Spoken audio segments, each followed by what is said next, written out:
Philippe Sébastien, déjà bonjour, bienvenue à Global Industries.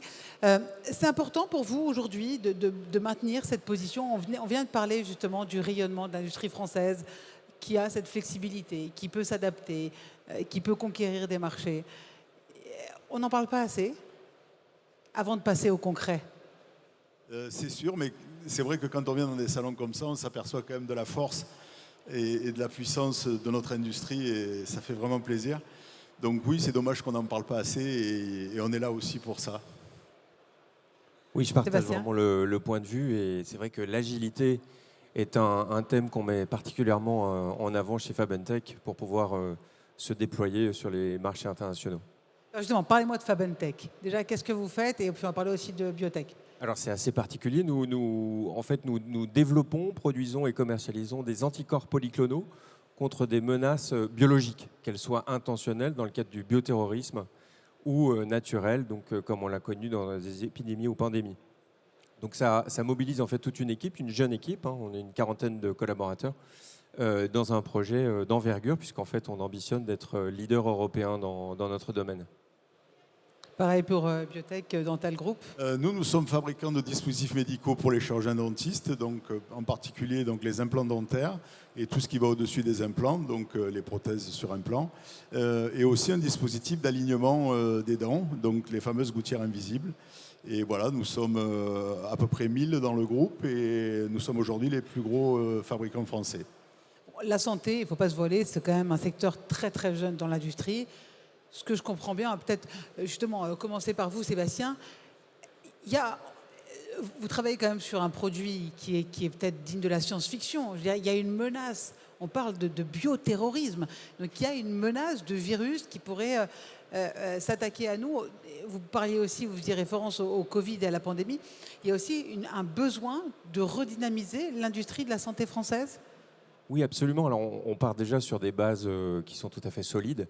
Mais l'ambition, c'est vraiment d'avoir un bouclier sanitaire par rapport aux futures menaces, donc qu'elles soient donc des toxines végétales qui sont utilisées parfois par les groupes terroristes ou forces ennemies, et puis les possibles pandémies, donc avec des virus qui sont encore chez l'animal et qui peuvent passer à l'homme.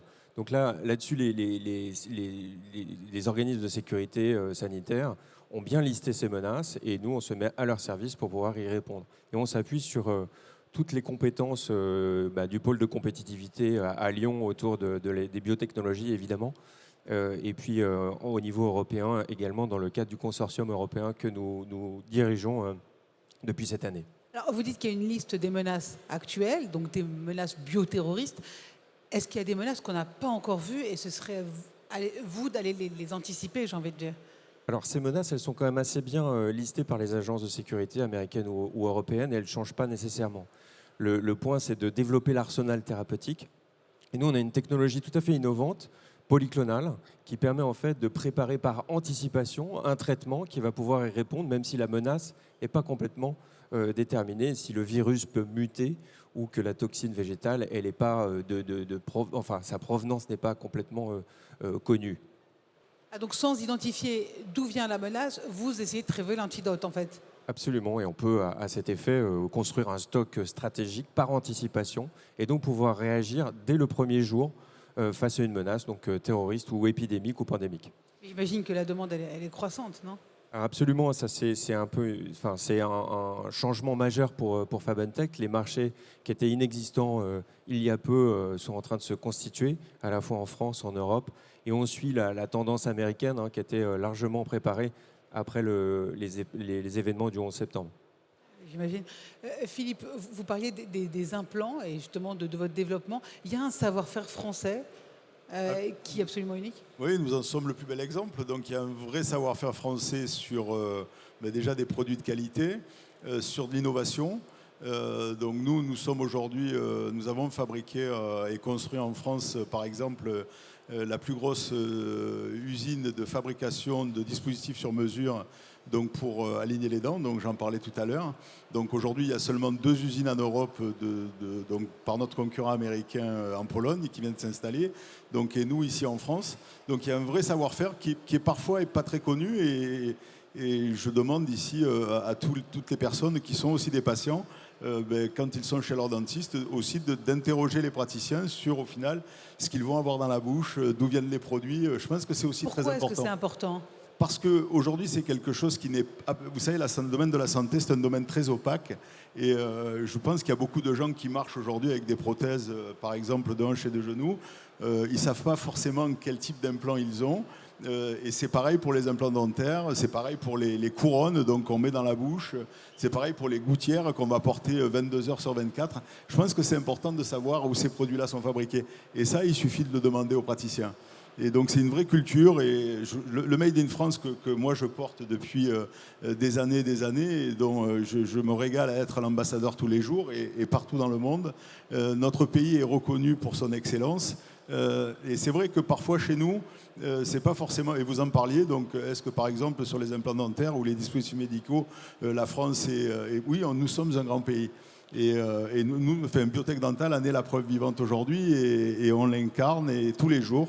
Voilà, donc nous on fait un métier qui est beaucoup plus léger que le tien, Sébastien. Mais quand même, on rend le sourire aux gens. Non, mais vous rendez le sourire, mais c'est aussi une question de santé, parce qu'on peut être sûr, affecté par des mauvais implants dentaires. Alors, mais on a vu des catastrophes. On a vu des catastrophes et on a vu aussi des pays qui se ferment complètement. On a vu la Chine aussi pendant le Covid ne plus fournir de prothèses dentaires. On a vu donc l'enjeu de souveraineté, il est fondamental et il faut savoir payer parfois un peu plus cher. Pour avoir des produits d'extrême qualité. Et il faut aussi savoir interroger ces praticiens pour savoir ce qu'on peut avoir dans la bouche. Et donc, je demande à ce que les gens puissent avoir ces réflexes-là.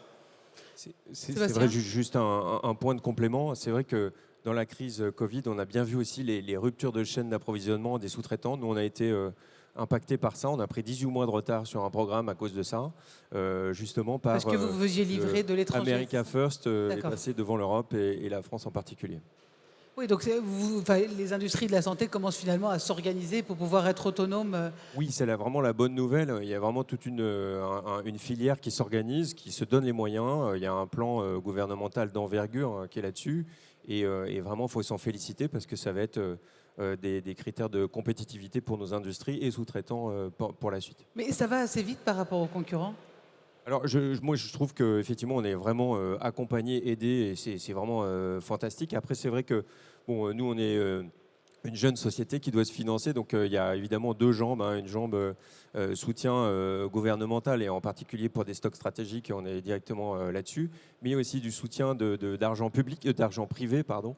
Et ça, c'est un petit peu plus compliqué quand même en Europe par rapport à nos concurrents américains qui vont beaucoup plus vite et plus gros parce qu'en fait, ils ont des systèmes de financement qui prennent un petit peu plus de risques que ce qu'on trouve en Europe. Alors justement, je reviens sur le financement. Qu'est-ce que vous répondez à ceux qui font du tourisme dentaire, justement, qui vont en Turquie, en Chine et autres ? Je leur réponds qu'il y a d'excellents praticiens en France. Maintenant, vous avez des cliniques en Turquie qui utilisent des implants français qui sont les nôtres. Donc, bien sûr. Non, mais je crois qu'il y a une vraie prise de conscience aujourd'hui à prendre par nos citoyens, par notre pays. Si on veut d'abord se faire du bien, je pense qu'il faut commencer à consommer français. Donc ça peut paraître, c'est une image d'Épinal, c'est évident, mais ça n'est pas autant que ça au final. Et puis je trouve que le Covid avait donné de bons réflexes, mais en fait, on recommence à prendre les mauvaises habitudes et le Covid est très loin, on l'a oublié. Et on a oublié cette période où, au final, on manquait de tout et où on était bien content de trouver des produits, au fond, qui étaient fabriqués par nos usines, qui étaient produits par nos producteurs. Donc, il faut qu'on revienne un peu à une vraie conscience. Oui, mais quand on parle France, on parle aussi Europe, avant tout. Est-ce qu'il n'y a pas trop de normes ? Est-ce que ce n'est pas parfois un poids pour vous ? Alors, moi, Sébastien, je pense qu'il est exactement dans les mêmes contraintes que moi. Nous, le dispositif médical, c'est une vraie catastrophe. Donc, on est aujourd'hui sous un nouveau référentiel européen. Donc, on change de référentiel normatif. Et ce référentiel, aujourd'hui, il amène les sociétés comme les miennes à prendre des choix aujourd'hui sur des produits qui vont être continués, d'autres stoppés. Donc oui, on a mis des barrières alors on est d'accord, pour augmenter la qualité. Et moi, je ne reviens pas sur le fond de la norme. La norme, c'est toujours pour monter l'excellence. Mais néanmoins, aujourd'hui, ce qu'il faut regarder, c'est quand même les contraintes des petites ETI comme la mienne, donc dans un monde aujourd'hui où il n'y a que des multinationales américaines, c'est vrai que si on veut se battre et si on veut concurrencer ces gros fabricants-là, cet accès aux normes pour nous, c'est sûr qu'il est très très compliqué et il est beaucoup plus facile pour eux. Et alors, au-delà des normes, parce que vous êtes quand même deux sociétés dans des secteurs qui sont en perpétuelle évolution. Il faut toujours innover, être dans la recherche et développement. Comment est-ce que vous faites? Comment vous vous développez? Comment est-ce que vous recrutez? Alors ça, dans notre secteur, forcément, on doit aller chercher de l'innovation aussi à l'extérieur. Donc en fait, c'est pour ça qu'on cherche des partenariats qui sont français, qui sont européens, qui sont au-delà de nos frontières. Là, on a réussi, Fabentech, à vraiment construire des relations avec les experts de notre secteur au niveau européen. Le dernier consortium européen en est la preuve. Après, c'est par là qu'en fait l'innovation va se faire. Après, sur le recrutement de nos talents, alors nous, on a beaucoup de pharmaciens, d'ingénieurs, etc. Et c'est vrai que sur le projet d'entreprise, hein, qui est de sauver des vies par rapport à des menaces assez spécifiques, en fait, il y a vraiment un sens. Un sens à leur travail quotidien, et on a toute une équipe qui s'arrache vraiment pour pouvoir réussir et exceller. Donc ça, c'est vraiment un point très important chez nous. Pareil.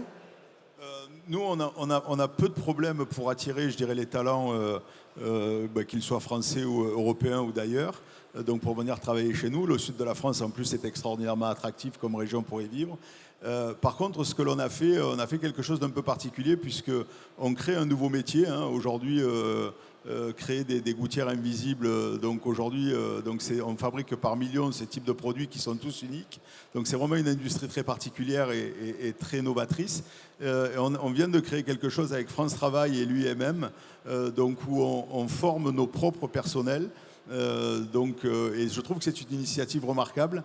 On commence le 4 avril, donc on va avoir nos propres personnes qui seront sélectionnées par nos RH et par l'UIMM, et qui seront formées dans des cours magistraux dans les locaux de l'UIMM, et qui viendront avec des mentors faire leur formation interne chez nous. On a besoin d'embaucher à peu près 300 personnes sur les 20 prochains mois. Donc c'est un vrai challenge pour nous d'avoir ce personnel formé. Et aujourd'hui, c'est vrai qu'on n'a pas forcément de diplôme, je dirais, ou de formation particulière qui nous permettent d'avoir des gens complètement formés pour ces métiers-là, ces nouveaux métiers. Eh ben justement, on va en parler dans la session d'après. Merci beaucoup à tous les deux. Merci. Philippe Véran, Sébastien Merci. Villa. Philippe Véran, président fondateur de Biotech Dental Group, et Sébastien Iva, président CEO de Fabentech. Merci à tous les deux. Merci beaucoup. De sauver nos vies et de retrouver le sourire.